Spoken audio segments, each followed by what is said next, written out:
Homily for Palm Sunday. Year A, from Hosanna to the Cross. A mother once said the deepest pain she ever felt was not when her son broke his arm, not when he failed a class, not even when he moved away. It was the day she discovered he had begun lying to her. It wasn't the mistake. It was the betrayal. There is a wound deeper than nails. It is the wound of a broken heart. Today we wave palms. Today we shout Hosanna. But the church does not let us stay at the city gates. The liturgy walks us into the upper room, into Gethsemane, into betrayal, into the cross. Palm Sunday is not just about triumph. It is about truth. Judas goes to the chief priests and asks, "What are you willing to give me? 30 pieces of silver. The price of a slave. The Son of God sold for the cost of damaged property." Why did he do it? Maybe greed. Maybe disappointment. Maybe he wanted a different kind of Messiah. But here is the tragedy. Judas would not accept Jesus as he was. He tried to make Jesus what he wanted him to be. And we are tempted to do the same.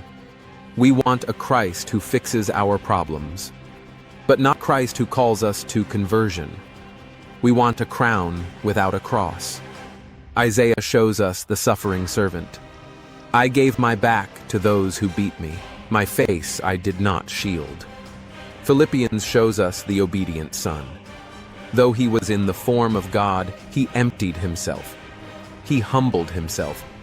He became obedient unto death. This is not weakness. This is divine humility. Then comes the haunting moment at the Last Supper. "One of you will betray me." And each disciple asks, "Surely not I, Lord." That may be the most honest prayer in the Passion, because the line between loyalty and betrayal runs through every human heart. Judas kisses him. A kiss of closeness turned into a weapon. And what does Jesus say, friend? Even in betrayal, love makes one last appeal. God never forces. He invites. Peter will deny in fear. Judas betrays in calculation. One returns in tears. The other isolates himself in despair. The tragedy of Judas is not only his sin. It is that he did not believe mercy was possible. The crowd that shouted Hosanna now shouts, "Crucify him."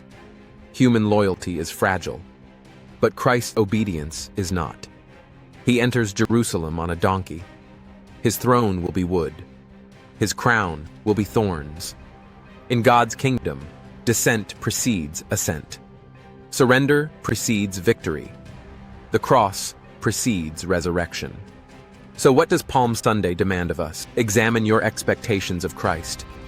Do you follow him for who he is, or only for what he gives? Guard your heart against small compromises. Betrayal rarely begins loudly. It begins quietly. And never despair of mercy. No sin is greater than God's love.